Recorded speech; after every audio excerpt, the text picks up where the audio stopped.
Hi guys, গরুর গোস্ত খাইতে আর ভালো লাগে না, কচু শাক রান্না হবে। খালি শাক শাক শাক, সবাইকে কচু শাকের দাওয়াত, ইলিশ মাছের মাথা দিয়া। শাকটি সুন্দর আছে না, তাজা।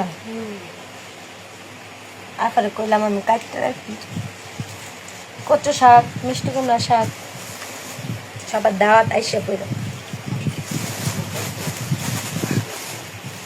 ভালো লাগে না গরুর গোস্ত গন্ধ, ছুটিও শেষ হয় না, ভালোই লাগে না রুমে। কারেন্ট গেছে গা, আমার কারেন্ট চলে গেছে বাংলাদেশ। কাম নাই, খালি ভিডিও বানাই, ভিডিও ভিডিও ভিডিও।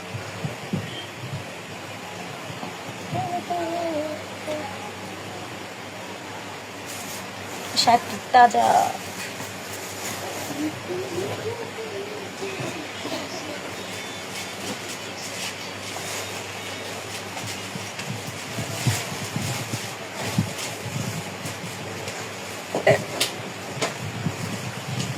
সবাই ফলো করো, বাই বাই।